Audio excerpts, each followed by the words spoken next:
Se você faz parte de uma organização terrorista, como é o Comando Vermelho, como é o PCC, como é o TCP, o direito normal, o direito penal que um cidadão comum tem, não vale pra você. O direito tem que ser rápido e muito duro. Operações policiais muito rápidas, prisões muito rápidas, coloca o cara em cana, resistiu, vem a óbito, como tem que ser.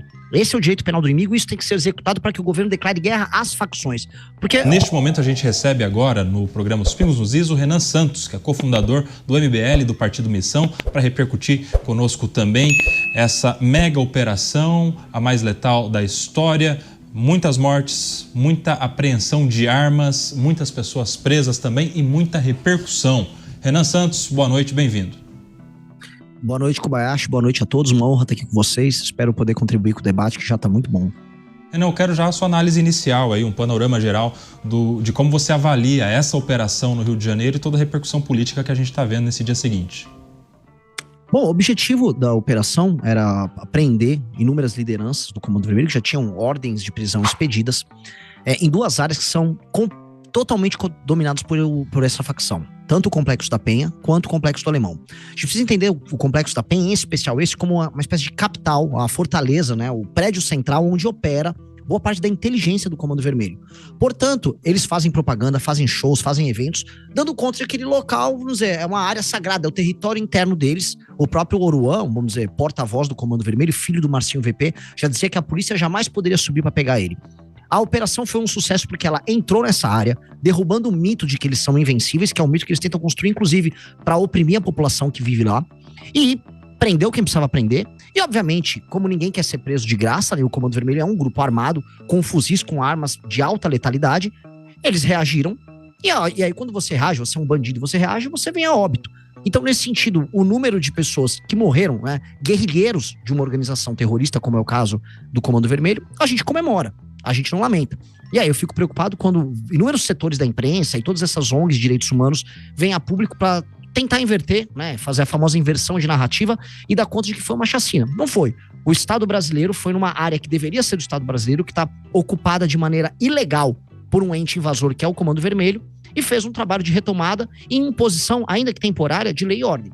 O governador Cláudio Castro e a Polícia do Rio de Janeiro estão de parabéns por isso. A gente tem que apoiar a operação. Nesse sentido que a gente está vendo, portanto, agora é uma guerra de narrativas. A esquerda na rede social, ongueiros de toda sorte, aquelas Viva Rio, o Mota, ele conhece muito essa turma aí e sabe muito bem como é que eles operam. Dinheiro estrangeiro para financiar esse tipo de ideologia. Tudo isso está acontecendo e nós, a sociedade civil, temos que estar vigilantes para não permitir que eles invertam o jogo e mantenham Comando Vermelho com seus porta-vozes na mídia e na imprensa, falando o besterol que eles sempre falam e defendendo a impunidade. Renan, eu vou trazer para a nossa conversa os nossos analistas. Quem vai te fazer a próxima pergunta é o Luiz Felipe Dávila. Renan, boa noite. Renan, você tocou num ponto importante, que é a ocupação de território. Foi isso que o crime organizado vem fazendo, principalmente o Complexo da Penha, como você falou. Agora, parece que nós não atentamos para o problema da DPF 635, porque tudo começou lá. Houve até uma legalização para a polícia não entrar nesses territórios. E foi aí que o crime organizado começou a se organizar de uma forma muito mais forte e que acabou causando essa tragédia, que é toda vez que se tenta fazer uma ação policial para recuperar território, temos um enorme problema. Como você vê uma decisão do Supremo Tribunal Federal com essa DPF 635 e como isso estimulou o fortalecimento da ação do crime organizado no Rio de Janeiro? Eu apenas discordaria num pequeno detalhe aí, que esse processo de ocupação territorial já acontece há algumas décadas e ele foi reforçado por essa DPF. Essa DPF quase que reconhece o controle do crime organizado dentro daquelas áreas, ao, vamos dizer, impedir que o Estado possa organizar operações com segurança, inclusive para os agentes policiais, porque a gente sabe muito bem que a DPF, quando, né, no caso de uma operação, quando essa operação é autorizada, ela tem que passar por inúmeros órgãos, inúmeras pessoas, portanto, o caráter secreto que a operação tem que ter, até para a proteção dos policiais, ele é retirado, e inclusive costuma ter vazamentos, o que permite que os bandidos eles se organizem previamente. Então essa DPF ela é um desastre puro e simples, colocando a vida dos policiais em risco, quando as operações são permitidas e praticamente legalizando o Estado paralelo. Não à toa, esse processo de, vamos dizer, de aumento da ocupação territorial por parte das facções está acontecendo. E a gente está assistindo o próprio Comando Vermelho avançando sobre áreas de outras facções nesse instante. A operação que rolou agora, ela tenta mitigar esse processo de avanço do Comando Vermelho. E nesse sentido, eu volto a repetir, ela foi um sucesso. A gente precisa derrubar a DPF, 635, a gente precisa derrubar essa articulação política que houve através de ONGs e fundações, e a gente sabe muito bem que são ONGs e fundações ligadas ao Comando Vermelho e PCC, que produzem filmes, colocam esses filmes na Netflix, que fazem lobby, né, no poder legislativo, no poder executivo, e que tornam o crime organizado como uma espécie de parte natural da vida urbana brasileira. É como se você fosse conviver com todos os seus problemas no Brasil. O Brasil tem trânsito, uma grande metrópole tem problemas de assalto. Sim, uma grande metrópole também tem áreas controladas pelo crime. Isso faz parte da paisagem. É isso que esses caras querem naturalizar. E isso não pode definitivamente não ser naturalizado. Isso tem que ser combatido da maneira mais dura possível. E a sociedade civil tem que tratar desses temas. Existe muito confronto com relação a decisões que vêm do STF, confrontos legítimos, mas esse aqui é o maior. Esse é o tema que o Congresso tinha que se organizar, derrubar isso através do Congresso, tornar essa pauta pública para as pessoas e definitivamente tornar o combate ao crime um mote por parte dos governos. Deixa eu chamar agora o delegado Palumbo, que vai participar dessa conversa também, vai fazer a próxima pergunta. Boa noite, eu queria te perguntar se você vê perspectiva do governo federal mudar o posicionamento e começar a ajudar realmente, não só o governo do estado do Rio de Janeiro, mas todos os governadores que estejam com o intuito, né, com o escopo de combater a criminalidade. Delegado, muito pelo contrário, a gente viu agora o novo secretário-geral do governo Lula falando que basicamente vai para cima do Cláudio Castro, que é o governador do Rio de Janeiro, isso ele já deixou claro, é o Guilherme Boulos. E a gente viu agora, por parte da narrativa, da militância do petismo, que é base militante desse governo, a argumentação de que precisamos agora da PEC da Segurança Pública, que é uma PEC que unifica o comando das polícias junto ao governo federal, que permite que você tenha, por exemplo, conselhos, e esse detalhe está passando por essa PEC de segurança pública, né? Você cria uma espécie de conselhão para administrar as ações policiais que vêm acontecer, e no artigo 144 dessa PEC, diz que esse conselho vai contar com especialistas e ONGs oriundos da sociedade civil. A gente sabe muito bem quem são essas ONGs, a gente sabe muito bem quem são esses especialistas. Inclusive tem um conselho que foi montado pelo Flávio Dino para tratar da letalidade, que conta justamente com ONGs que recebem dinheiro de outros países, né? Por exemplo, a Open Society Foundation, que são ONGs que defendem o direito penal mínimo e combatem a atividade das polícias. Portanto, o que a gente vai esperar do governo federal é simular que eles estão preocupados com os policiais, preocupados com a vida das pessoas, mas na prática uma ação concreta para tentar desmontar a autoridade tanto das polícias quanto do governador do Rio de Janeiro. E a gente tem que desmascarar isso, tem que ir para cima deles. Não há nenhuma vontade do governo federal em fazer enfrentamento ao crime organizado. Aliás, muito pelo contrário.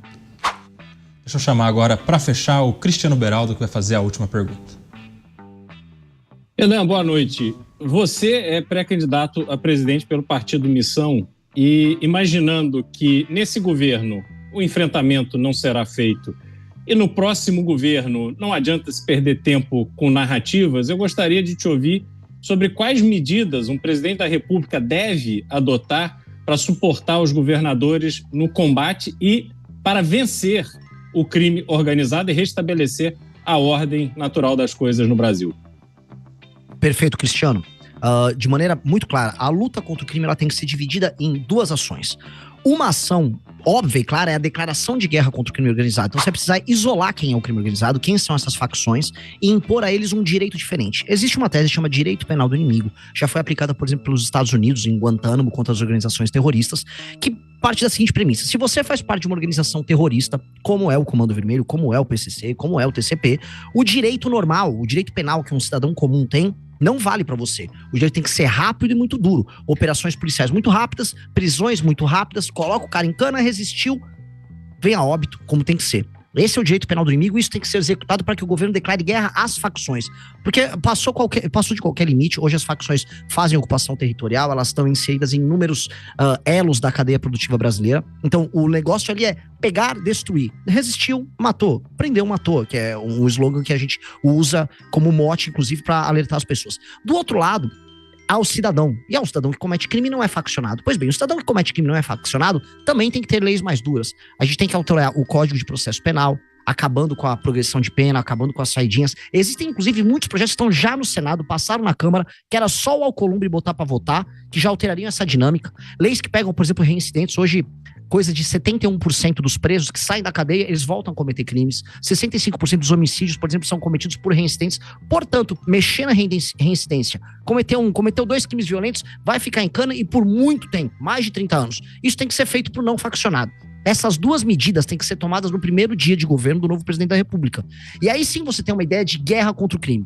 Se você não fizer essas duas medidas, endurecimento de leis penais, mudança no Código de Processo Penal, e do outro lado, determinar quem são as facções, tratá-las como organizações terroristas, declarar guerra, e guerra formal, a guerra que está prevista na nossa Constituição, e aí os apologistas como Oruan e defensores das facções vão presos juntos, então eventualmente tem um membro do PSOL que quer defender lá bastante a facção, junto com o colega Oruan do Comando Vermelho, poxa, puxa uma cana junto com seus colegas ali, vai ser muito bacana, a turminha do Comando Vermelho vai agradecer, eles podem até fazer um som, cantam uma musiquinha junto. O lance é guerra de um lado e para outro leis mais duras para acabar com os roubos, furtos e todo tipo de assassinatos, crimes violentos e todo tipo de coisa que assola a vida dos brasileiros. Com essas medidas e com o presidente muito focado nisso, os governadores e as polícias vão ter respaldo e você vai ver muito rapidamente o crime organizado ser destruído no Brasil. Renan, para a gente fechar, uma última pergunta, eu gostaria de saber como é que você avalia o projeto de lei antifacção que foi enviado pelo ministro da Justiça à Casa Civil e que logo vai estar tramitando no Congresso Nacional, que é um projeto que vai nessa linha de endurecer penas, de criar inclusive alguns mecanismos de infiltrados em facções criminosas, até empresas fictícias seriam formadas para tentar rastrear o crime organizado. Como é que você avalia esse projeto que parece será uma das apostas do governo? Eu espero que não tenha nenhuma pegadinha dentro desse projeto. A gente sabe muito bem que a PEC da Segurança Pública continha pegadinhas. Eu fiz uma análise prévia do projeto e a análise prévia do projeto tinha alguns pontos positivos que vão na linha que a gente defende. Temos que aumentar muito as penas ali e não adianta essas penas que eles inserem, por exemplo, a participação nessas organizações criminosas, eles serem mitigados por uma progressão penal, que aí de nada adianta. A gente acumula a pena ali, mas se no fim do dia acumula uma progressão penal, né, enfim, a gente só tá fazendo discurso pro público e, na verdade, pro PT tentar resolver os problemas que eles têm junto ao próprio eleitorado. Então, aumento de penas ainda maior nesse projeto e inserção da ideia de grupo terrorista e de um combate focado nessa questão territorial, que até é mencionado ali, mas não da maneira como tem que ser. A gravidade do caso não está presente e me parece hoje muito mais uma resposta que eles estão dando a uma questão premente para as pessoas do que de fato a tentativa de prender ou eliminar as lideranças das facções, inclusive os membros faccionados espalhados pelo Brasil. Mas no mínimo, né, como a gente espera muito pouco do PT, no mínimo é um aceno, né, que a gente pegue esse aceno e que o Congresso Nacional transforme numa ação muito mais dura e muito mais concreta. Perfeito, eu quero agradecer demais a participação aqui do Renan Santos, que é cofundador do MBL e do Partido Missão, participou conosco aqui em Os Pingos nos Is. Muito obrigado, Renan, sempre um prazer te receber aqui na Jovem Pan. Muito obrigado, uma honra participar com vocês. Até a próxima.